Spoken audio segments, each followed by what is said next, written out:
అనంత కరుణామయుడు అపార కృపాశీలుడైన అల్లాహ్ పేరుతో ప్రారంభిస్తున్నాను. సూర్య అష్షూరా 5వ రుక్కు 83వ వివరణ. 1. హదీసులో హజరత్ ఆయిషా రజీ ఇలా ఉల్లేఖించారు.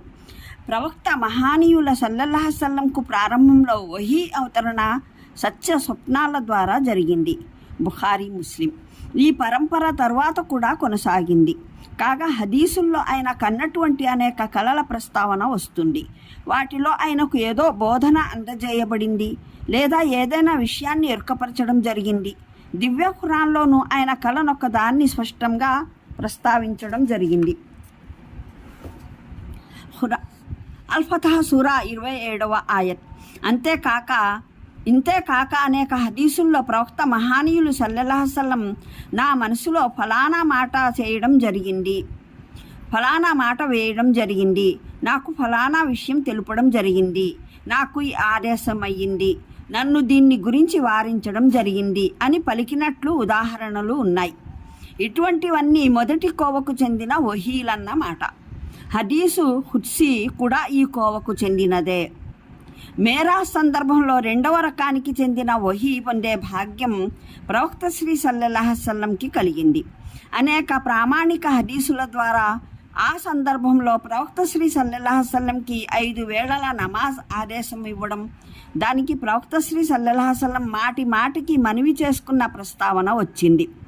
ఈ విధానాన్ని బట్టి స్పష్టంగా తెలిసింది ఏమిటంటే ఆ సందర్భంలో అల్లాహ్ ఆయన దాసుడు ముహమ్మద్ సల్లల్లాహు అలైహి వసల్లంకు మధ్యన జరిగిన సంభాషణ తూర్కొండ అడుగున హజరత్ మూసా అలైహిస్సలాం పరమప్రభు అల్లాహకు మధ్యన జరిగిన దానికి పోలినదే. పోతే 3వ కోవకు చెందిన వహీ విషయంలోనైతే దివ్య ఖురాన్ స్వయంగానే సాక్ష్యం పలుకుతుంది. ఖురాన్ని దైవదూత జిబ్రీల్ అమీన్ ద్వారా దైవ సందేశహరుల సల్లల్లాహు అలైహి వసల్లం వద్దకు అందజేయడం జరిగిందని. అల్-బఖరా సూరా 97, అష్షూరా 192, 195 ఆయట్లు. అంటే దైవ దౌత్యం పైన నియుక్తులవడానికి పూర్వం ఎన్నడూ ప్రవక్త శ్రీ సల్లల్లాహు అలైహి వసల్లం మనసులో తనకు ఒక గ్రంథం ప్రాప్తం కానున్నదనే లేదా ప్రాప్తం కావలసి ఉందనే ఊహ కూడా కలగలేదు. నిజానికి అసలు ఆయనకు దైవ గ్రంథాలను గురించి కానీ వాటిలో వచ్చే విషయాలను గురించి కానీ ఏమీ తెలియదు.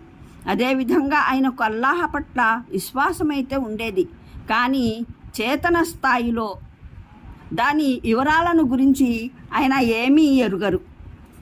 మానవుడు అల్లాహ్ విషయంలో ఏ విషయాలను నమ్మాలి అన్న విషయం ఆయనకు తెలియదు. దీనితో పాటు దైవదూతలు, దైవదౌత్యం, దైవ గ్రంథాలు, పరలోకం పట్ల కూడా అనేక విషయాలు నమ్మవలసి ఉంటుందని కూడా ఆయన ఎరుగరు. ప్రవక్త శ్రీ సల్లల్లాహు అలైహి వసల్లంని గురించి ఈ 2 వాస్తవాలు మక్కా తిరస్కారులు సైతం ఎరుగనివి కావు. మక్కా పుణ్యపురిలోని ఏ వ్యక్తి అయినా సరే దైవదౌత్య ప్రకటనకు పూర్వం ఎన్నడైనా ప్రవక్త శ్రీ సల్లల్లాహు అలైహి వసల్లం నోట దైవ గ్రంథం ప్రస్తావన విన్నట్టు జనులు ఫలానా విషయాలను నమ్మవలసి ఉంటుందని ఆయన ద్వారా ఇన్నట్లు సాక్ష్యం ఇవ్వలేదు. ఒక వ్యక్తి ముందు నుంచే ప్రవక్త కావాలని సన్నద్ధుడవుతూ ఉంటే అతను 40 ఏళ్ల వరకు అతనితో పాటు రేయింబవళ్ళు కలిసిమెలిసి జీవించిన వారు ఎన్నడైనా అతని నోట గ్రంథం, విశ్వాసం వంటి పదాలను సైతం వినకుండా ఉండటం, ఆ తర్వాత 40 ఏళ్ల పిదప అకస్మాత్తుగా అతను ఆ విషయాలపైనే అనర్గళంగా ప్రసంగాలు చేయడం అన్నది ఎన్నటికీ సంభవించదు. ఇది తిరస్కారులకు ఇచ్చిన కడపటి హెచ్చరిక. దీని భావం ఏమిటంటే ప్రవక్త మీకు చెప్పడం, మీరు దాన్ని విని తిరస్కరించడం విషయం అంతటితో ముగియకూడదు. ప్రపంచంలో జరిగేది ఏదైనా అంతా అల్లాహ్ సన్నిధిలో హాజరుపరచబడనున్నది. చివరికి ఎవరి పరిణామం ఏది కాగలగాలో ఆయన దర్బారులోనే తీర్పు జరగనున్నది. అనంత కరుణామయుడు అపార కృపాశీలుడైన అల్లాహ్ పేరుతో ప్రారంభిస్తున్నాను. సూర్య అష్షూరా 5వ రుక్కు 83వ వివరణ. 1. హదీసులో హజరత్ ఆయిషా రజీ ఇలా ఉల్లేఖించారు. ప్రవక్త మహానీయుల సల్లల్లాహు అలైహి వసల్లంకు ప్రారంభంలో వహీ అవతరణ సత్య స్వప్నాల ద్వారా జరిగింది. బుఖారీ, ముస్లిం. ఈ పరంపర తర్వాత కూడా కొనసాగింది. కాగా హదీసుల్లో ఆయన కన్నటువంటి అనేక కళల ప్రస్తావన వస్తుంది. వాటిలో ఆయనకు ఏదో బోధన అందజేయబడింది లేదా ఏదైనా విషయాన్ని ఎరుకపరచడం జరిగింది.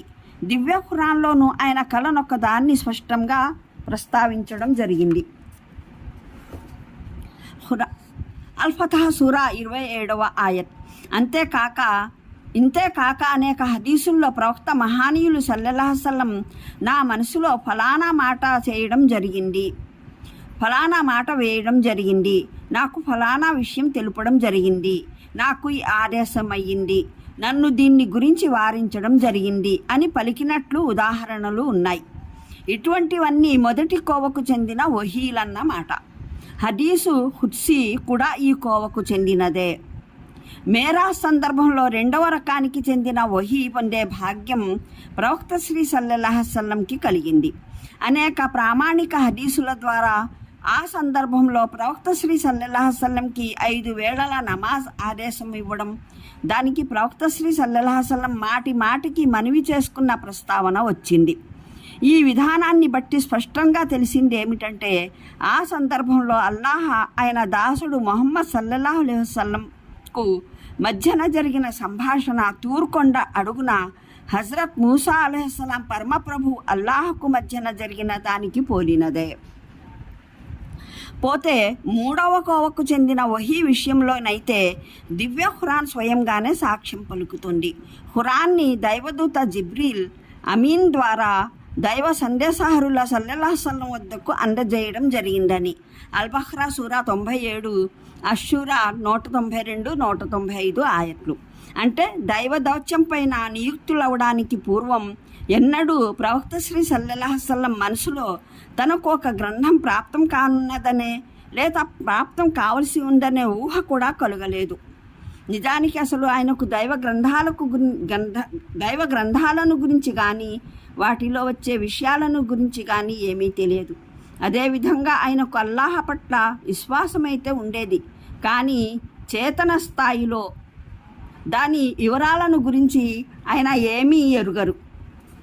మానవుడు అల్లాహ్ విషయంలో ఏ విషయాలను నమ్మాలి అన్న విషయం ఆయనకు తెలియదు. దీనితో పాటు దైవదూతలు, దైవదౌత్యం, దైవ గ్రంథాలు, పరలోకం పట్ల కూడా అనేక విషయాలు నమ్మవలసి ఉంటుందని కూడా ఆయన ఎరుగరు. ప్రవక్త శ్రీ సల్లల్లాహు అలైహి వసల్లంని గురించి ఈ 2 వాస్తవాలు మక్కా తిరస్కారులు సైతం ఎరుగనివి కావు.